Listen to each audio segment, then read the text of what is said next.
Hi, everybody. Thanks to be here. I'm used to say that there is no good slot.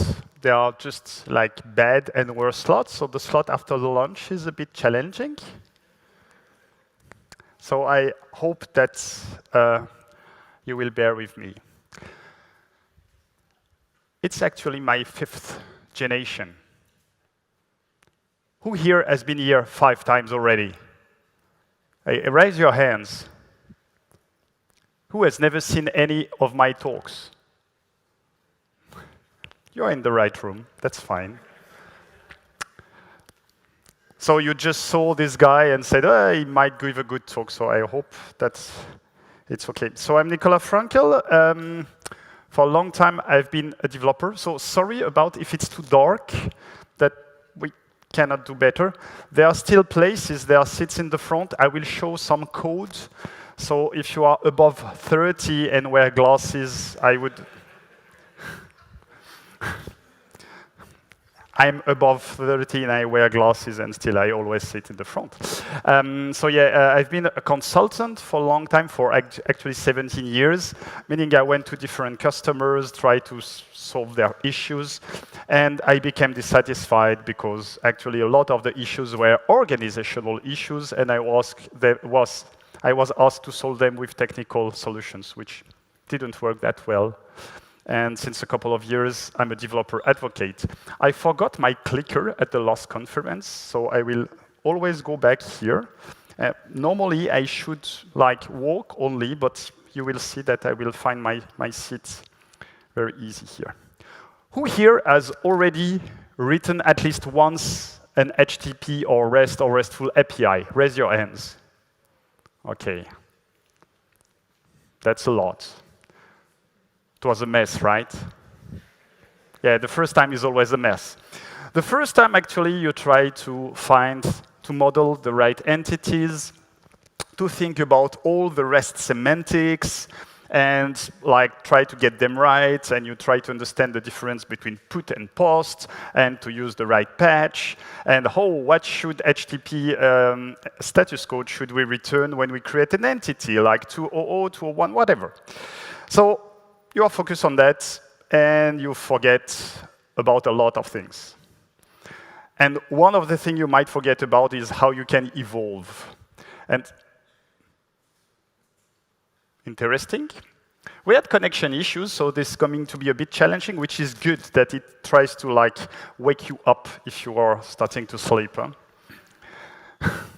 So the idea is that in this talk, I would like to tell you a couple of tips that should help you not having this reaction when the business comes and say we should write a V2. So this should be your initial situation.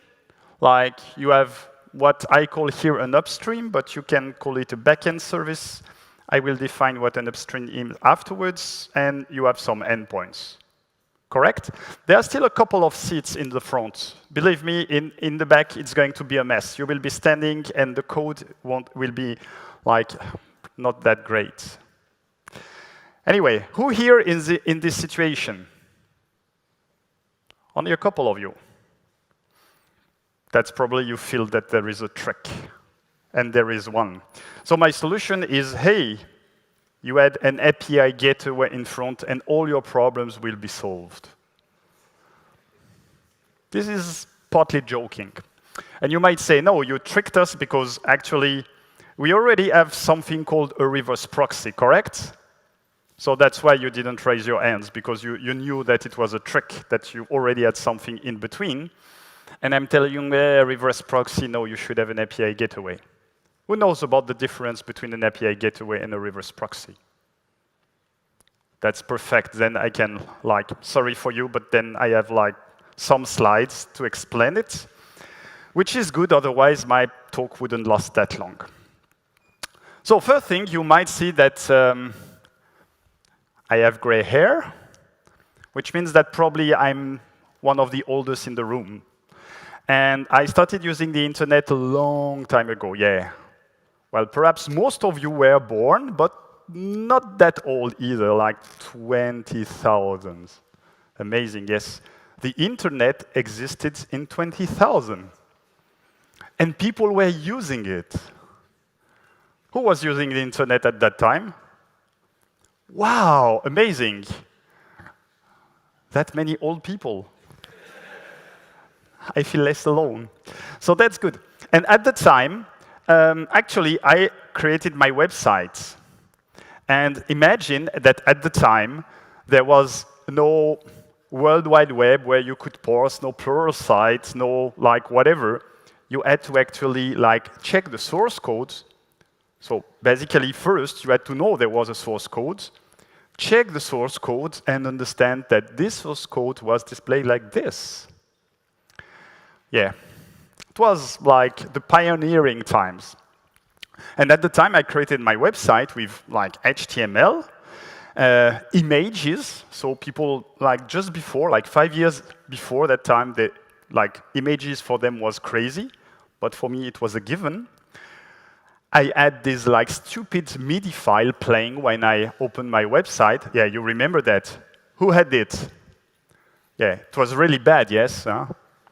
Nobody understood about the user experience at that time. It was possible, we did it. And we had no CSS, so the buttons, to give them like a more 3D like look and feel, we created tables and we changed the colors a bit. And all in HTML, because of course no CSS and no JavaScript. Yeah. That was really good time. And I found like this on the internet, it still exists. I found something called Hotdog Pro. Who knows about Hotdog Pro? Nobody. So at the time, as I mentioned, there was nothing to teach you HTML. I found this software, and it allowed you to check which tags you wanted to use.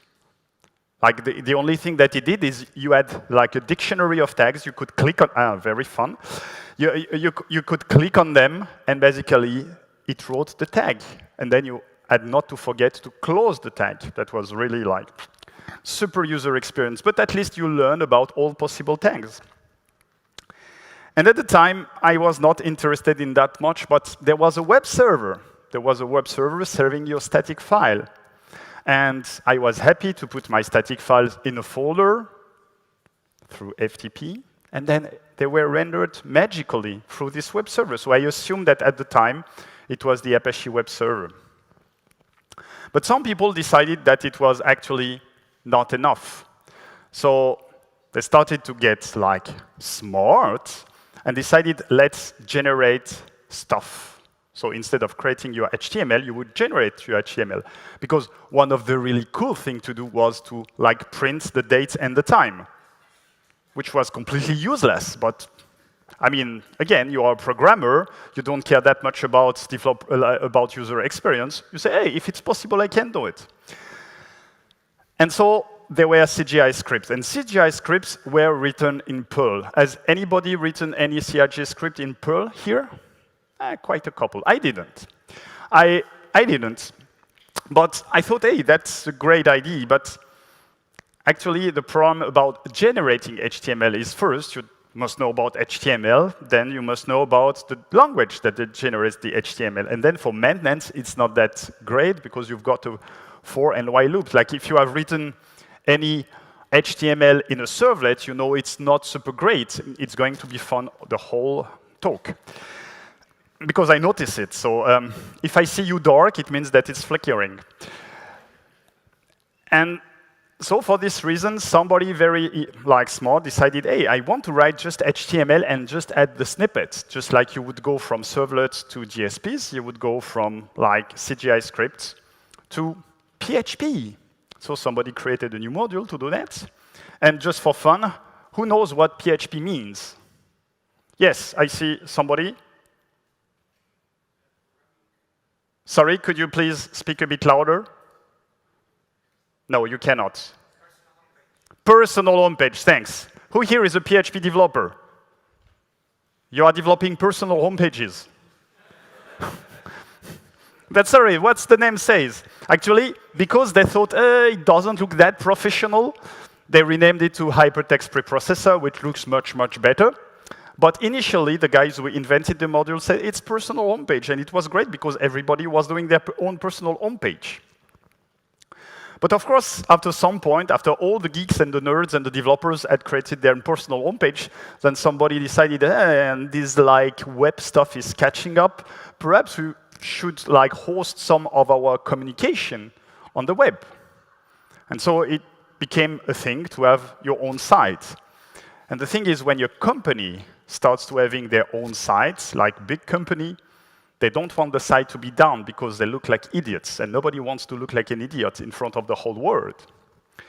So they had to devise something, and we started to have some like thought about reliability, something that personal home pages were not really known for. And so we had this idea of having multiple nodes of the same site or the same app, and have some layer in front to direct it to like the node that was actively working. So if you had like multiple nodes working, then you would have load balancing. Then until you add one, then you would have resiliency. But it became bigger and bigger. It became so big that actually the web server like had one more feature baked in. Because before, all the nodes were the same. And after a while, then you decided to have your internet on one node or on a cluster of nodes, and your intranet on another node of clusters node. And then you had to do some routing, because perhaps you would have this like single path of entry on top. And so now you had two layers, one of web server actually serving the content, and the other about something completely unrelated. So the idea is that we started to stuff more and more features into the web server. What began as just serving static content became serving dynamic content, then about balancing the nodes and about routings between different nodes. And if you're an architect, probably if you see something like that, you say, I already have a single point of entry. I should probably add more features to it. And there are lots of features that you can like throw in, like you can throw authentication, authorization, caching, IP, whatever. I mean, once you have a single entry point, it's like a servlet filter in Java. You can add a lot of stuff on it. And it didn't stop there. Because, again, old people's stories, war stories, at the beginning of time, we wanted also to exchange information with other organizations. And at the time, the best way to do it was to put a file on an FTP folder, and then you would have a batch job, like reading that folder every hour, and like processing the file, and when the file was processed, it would rename the extension into done. You did it, right? Who still does it? That's fine. Don't be, hey, don't be afraid, don't be ashamed. That's fine. It happens to the best of us. Bad stuff happens to good people. The thing is, it's good, it works, but the problem is now the pace of business cannot allow like 1 hour of like synchronization between two information systems.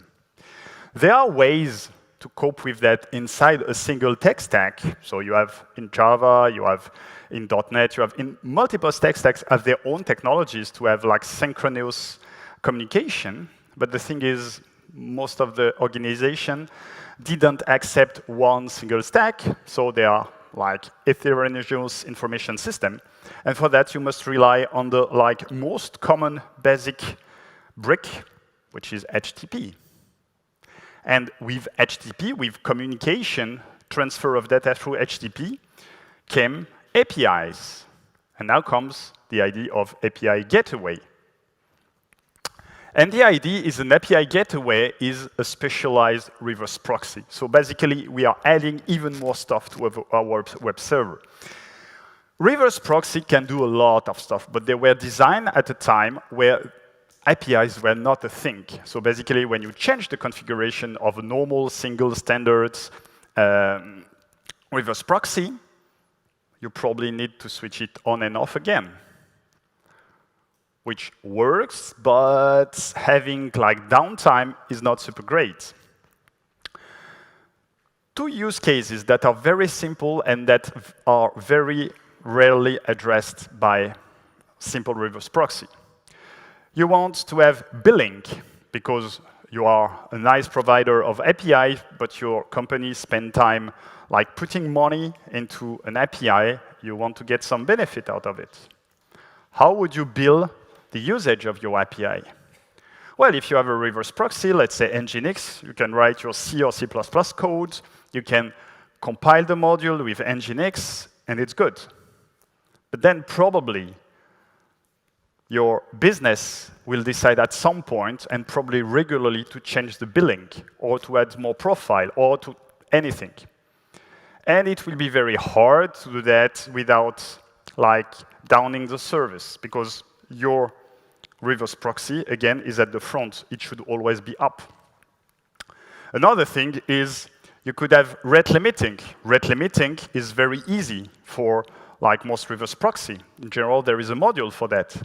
But now you have billing and rate limiting. So you would say, hey, if I'm authenticated, if this person is authenticated, he has this profile, then we should limit it to this limit, then another profile where they pay more, they have another limit, and so on and so forth. And again, this might change over time. While possible with a reverse proxy, it's not that easy. So we need something that is made for that, and that's the idea of API gateways. I hope now that you see the difference between an API gateway and a reverse proxy. And there are a couple of like API gateways on the market. Like I advocate for Apache APISIX, which is an Apache project I will talk about a bit later. But there are others. So you are spoiled with choices. I didn't mention any cloud-based one because I am not super happy about the vendor lock-in. Like I lived through the Windows on desktop everywhere. I was happy we could get rid of it, and now we are getting back to doing that on the cloud. But that's a story for another day. So Apache APISIX was incepted like two years ago, actually.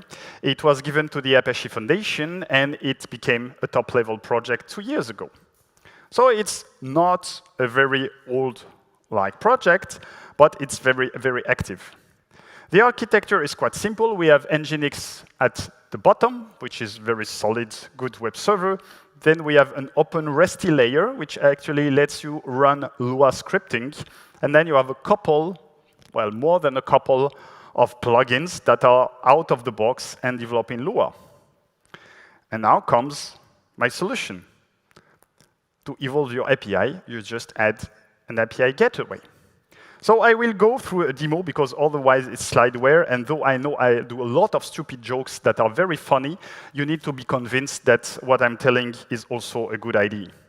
So I've created a project, and now you will see that if you have good eyes or not. I will try to make it a bit bigger though, because even at the front row you might not see it. So here. Okay, who doesn't see? You are too polite. Probably most of you don't see anything, but that's fine. I can make it a bit bigger. So here I'm using Docker Compose. You shouldn't use it in production, but for demo, that's perfectly fine, and it allows me not to do the whole Kubernetes stuff. So I've created a couple of services. Of course, the APISIX service. It depends on the ECTC. That's very, very important. So basically, we have configuration that is stored in etcd. Etcd is a key value store that is distributed by default, used by Kubernetes to store its own configuration. So it's like solid stuff. Then I will show you how to use the APISIX dashboard. Then I want to monitor everything, so I have Prometheus and Grafana. And now finally, I have my API. So normally, I should first deploy my old API, then do all the stuff that I want to show you, then deploy my new API. But here, it's Docker Compose. It's much easier to do everything in one go, and I won't use any of the old stuff. So here, I will make it also bigger, Docker Compose up. And it takes a couple of seconds. And now I want to test it, so I will curl the old API. Oh. And it says, hello world. And if I pass in a parameter, and sorry, I have no idea of a good Portuguese name, so I will say hello Daniel. Amazing. You can see how good a developer I am. It works also for females because we want to be inclusive. And the idea here is that the old API has been written in Java with Spring Boot with annotations. Who here is a Java developer? Most of the room, OK. And you know this is good, but it can be better. Because right now, we want everything to be written in Kotlin. Obviously, it's much better. I actually love Kotlin, but of course, I mean, whatever rocks your boat. And then I removed all annotations but one. There is one single annotation, because annotations are bad. So Kotlin better, no annotations better, and then we can have even the better results, like it looks much, much nicer here. This is obviously much better. So my idea in this talk is to move from the old API to the new API because it's better. As I mentioned, the first idea is to have an API gateway. So here I was using the port of like the API directly. Now I want to use the port of the gateway. So the gateway by default is 9080. Buen dia, polizia. And it tells me route not found, because I just like installed the API gateway, I didn't configure it. So the first thing that you need to do is to configure the API gateway to use it. Oops, not this one, this one.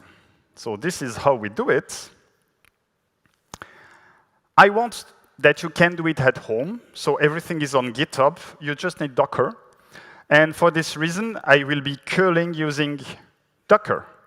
So I will be using the curl image. I will be using, since I have already like configured my Docker compose file, I need that new images, new containers be able to use the same network. So I need to configure the existing network.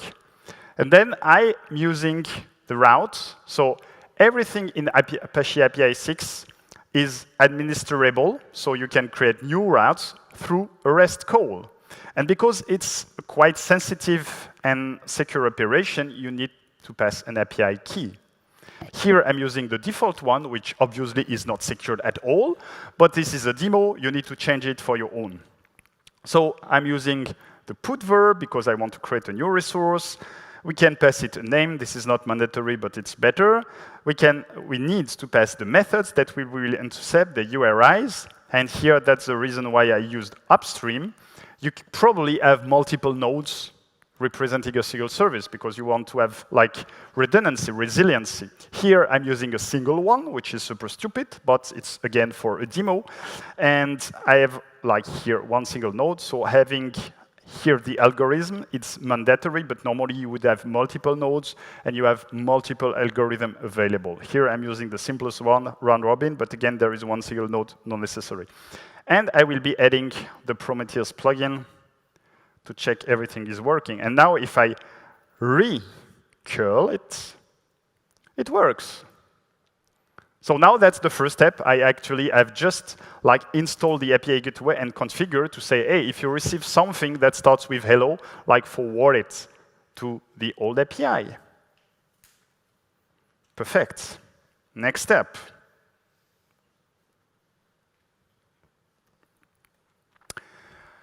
Next step is I want to introduce a version, a versioning scheme, because I mean, I will need to introduce a V2, and in order for me to have a V2, I need to introduce a V1.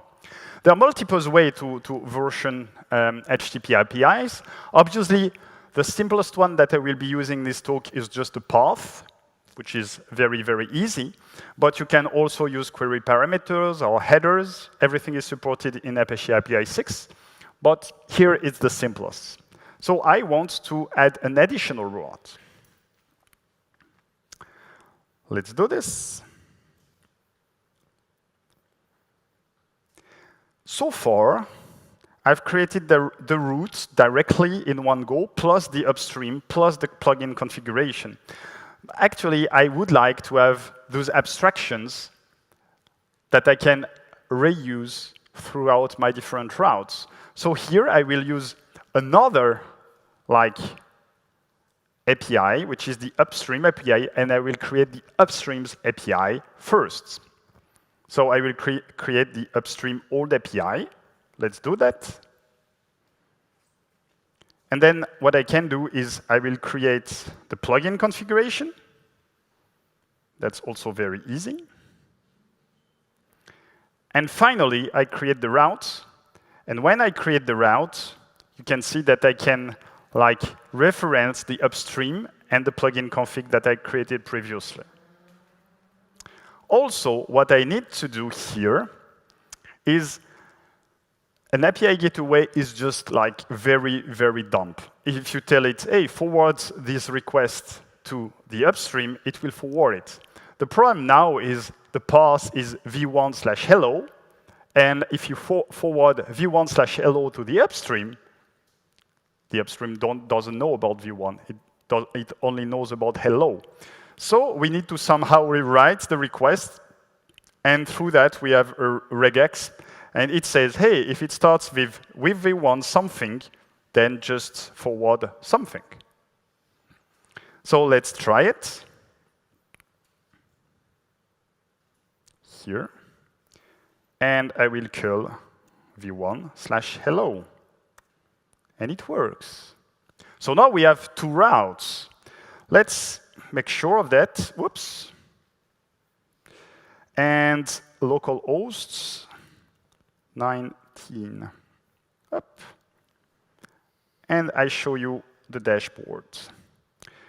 So here, it's very secured. I let you guess the password. Again, not in production, folks. And we can see that we have our two routes. Yeah, even if you are in the front, it's a bit small, but believe me, trust me, I'm an engineer. There are two routes. The first one is /hello and /hello star. The second one is v1/hello and v1 whatever. We can also check that the second route, you remember, I created the upstream abstraction, so we can see it here, the old API. But I didn't touch the first one, so the first one is still configured as before. And we can change the JSON. So here we see the JSON that is stored in etcd, and we can say anything. We can change the name. Fun, because here also I don't see anything. And here you can see that the name has been changed. So you can manage your Apache APISIX through the command line, but also through the dashboard, depending on who you are, if you are more used to coding or more used to UX. Okay, that's good. But now we want people to stop using the unversioned route, because if we leave it like that, they will continue using the unversioned route because it has been documented, probably because it is in blog posts everywhere. And we want to stop people using the unversioned route. We want everybody to move to v1. And the problem is we don't know who is using our API at the moment because we didn't think about it. So the only way to do that is to tell clients, hey, sorry, you shouldn't use this one, you should use the v1. And for that, HTTP makes it easy because we have this 301 code. So let's do it. And here, I will just change the route, the first one, and I say, instead of of changing the request, I will redirect everything. So when I use the first route, the unversioned one, remember, then it means that I will return a 301, and I will tell clients, hey, you should use v1 whatever you wanted, because probably it's not the right stuff. And we can do it again, so I will use the unversioned stuff. And here, what I will be doing, there are two choices at this point. Either your client is using automatic follow, and then everything is fine. Or they are not. And then probably, I hope that they are monitoring their API calls, and they will see 301s everywhere, and they will see the new location. So in both cases, they will actually adapt. If they are not monitoring the API, I'm sorry, but hey, that's Darwinism. The problem with this approach is that we didn't know our clients. That's a big mistake. So the idea is, how do you get to know your clients once you've already set up this kind of stuff? Who here likes to register? Nobody wants to give you their email to receive some marketing spams, really? So developers don't like to register. But here, who likes swag? Nobody? Swag, gifts, t-shirts, beer, whatever. Ah, that's my bad French accent. Swag, swag, swag? How should I say it? I mean, I'm French. I'm not supposed to know how to pronounce English anyway. And the idea here is that you don't want to register, but you want free stuff. So perhaps we can propose our clients free stuff in order for them to register. That sounds kind of smart. So far, I've used plugins that were out of the box. And you see that every time I used a new plugin, I didn't need to restart anything. I just executed the REST API, it changed the configuration, and the configuration was reloaded automatically. So here, I want to do the same. Unfortunately, there is no out-of-the-box plugin for that, so I had to create my own. And as I mentioned, plugins are mostly done in Lua. And though I'm a Java developer, I did my plugin in Lua. Is there any Lua developer here? Good. I can show you the codes. I won't be too ashamed.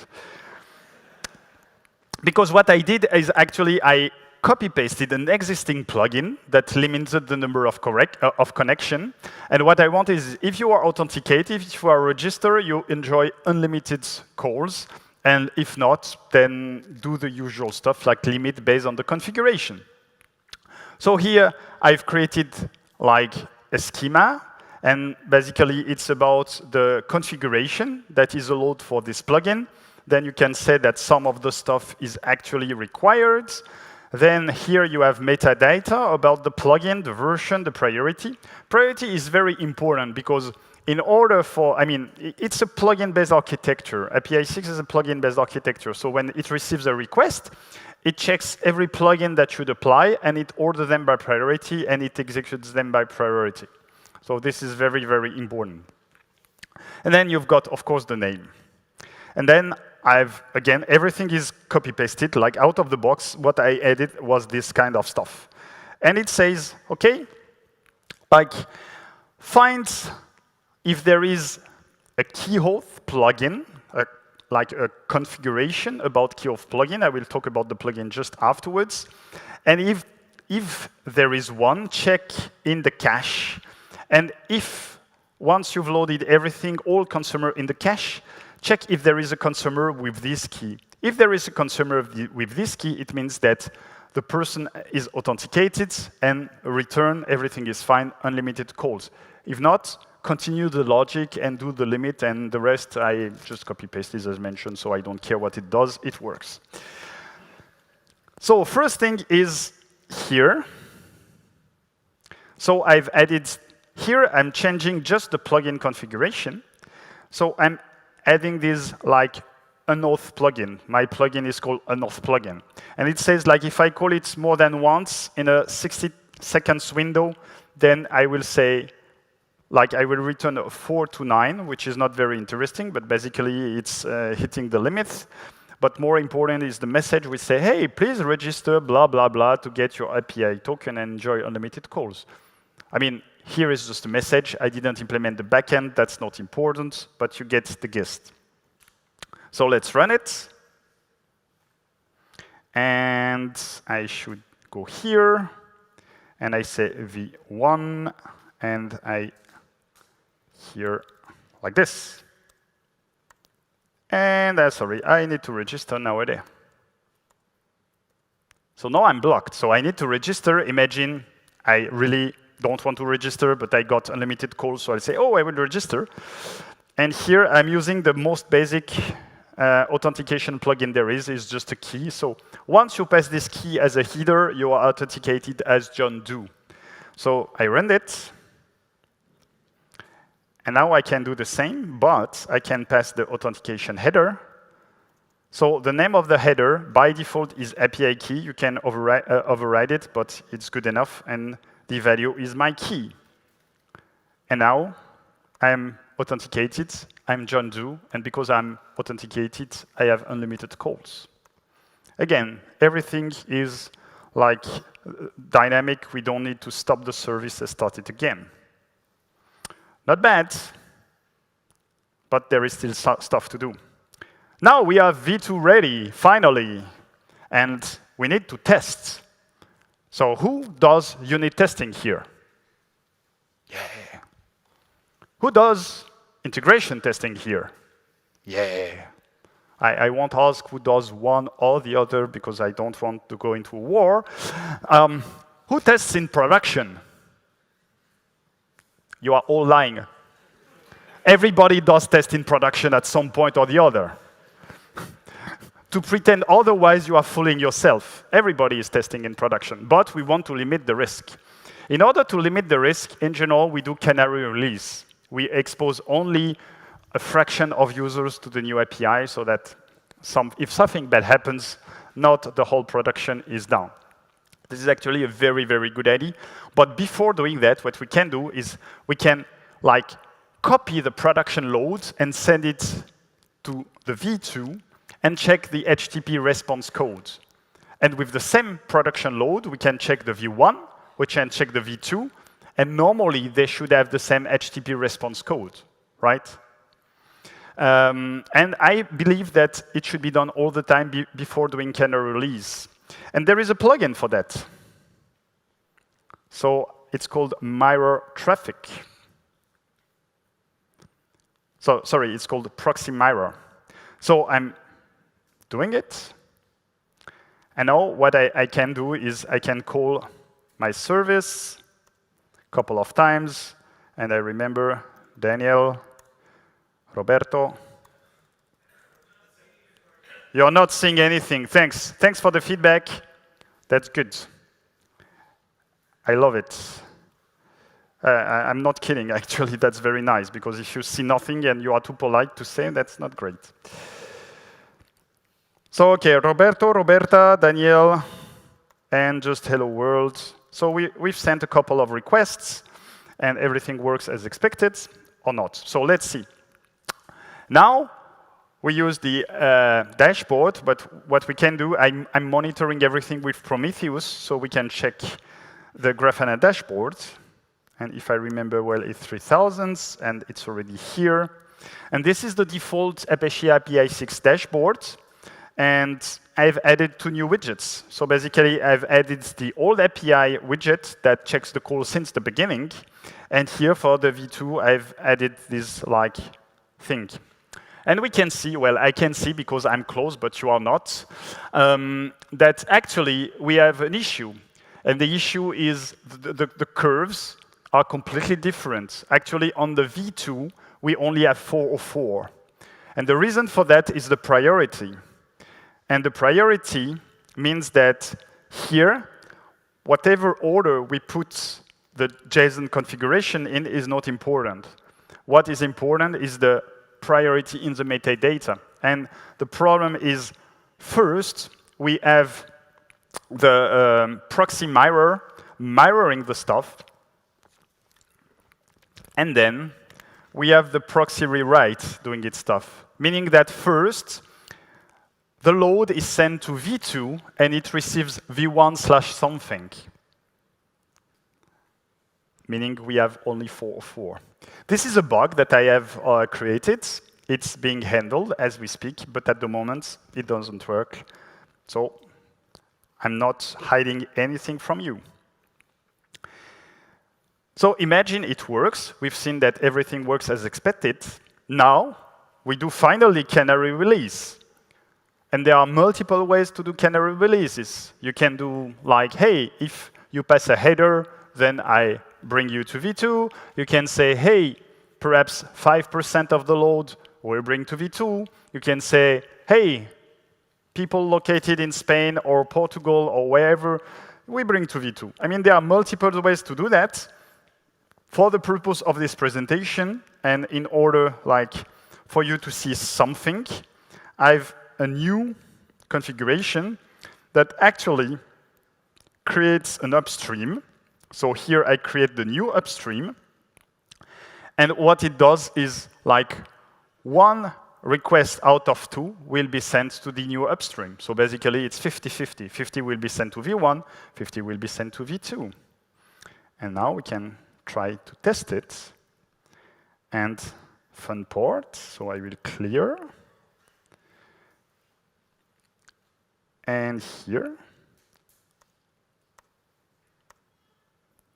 And it works. So after some point, you will notice that we converge to 50%. So half of the calls are sent to V1, half to V2. It works also with Roberto. It's the same, huh? OK, that's pretty good, I believe. So what can we do more? Well, the thing is, at this point, we have at least V1 and V2. And probably there will be a V3 if we are successful, V4, whatever. And if you are an engineer, you know that having multiple versions in parallel is expensive. You want to have as few versions in parallel as possible. So depending on people are paying, well, if you are a Java developer, you know about Oracle and the versions and support, whatever. So you want to support by default the minimal number of versions. But you need to tell people about the versions. The good thing is, by now, people should have registers. More people should have registers so you can send them an email. But again, a fraction of them are not aware of that. So what we do is rely on blind luck. No. And there is an IETF draft for that. That's called deprecation. And that's how you can tell your users that something will be deprecated. So there is a deprecation header. In the demo, I used a Boolean, which is OK with the spec, but probably it's not a good idea in production. Probably you should set a date. Just like with any regular API, you would say in this version, it will be deprecated. So you set the date at which it will be deprecated. You send another header to say which location you should use instead. And then the third one is whether you want it, whether you are a nice person or not, is you can tell them at this date, we will switch off the service. At the sunset header, at this date, nothing will happen. It will be 500, 404, whatever. It won't exist anymore.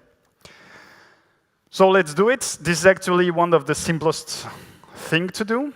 What we are doing is, first I must create the V2. So I create the V2 route. So let's check that it works before I do, what did I do? OK, V2. So now every time I go to V2, I've got the sopped up version. So I'm really on V2.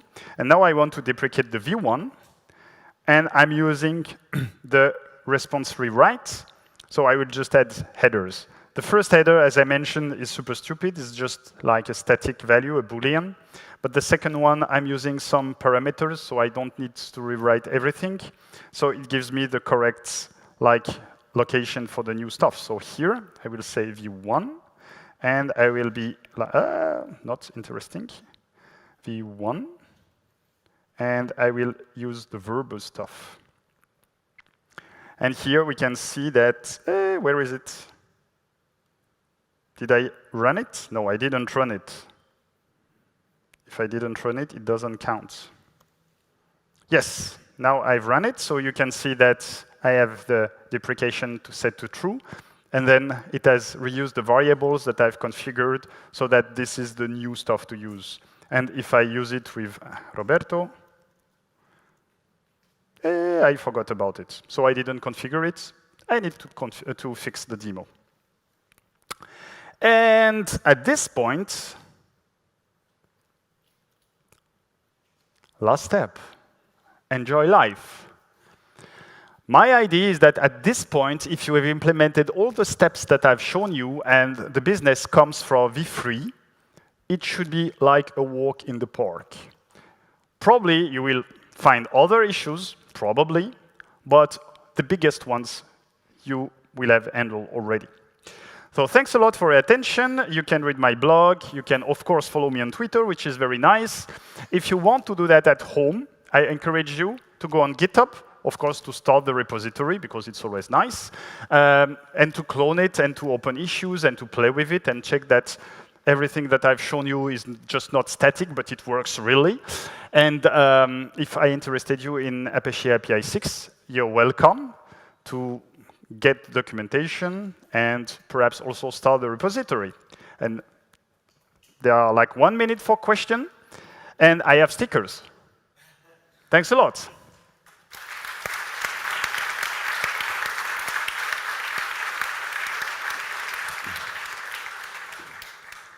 One question. Yes, one question. First one, first served.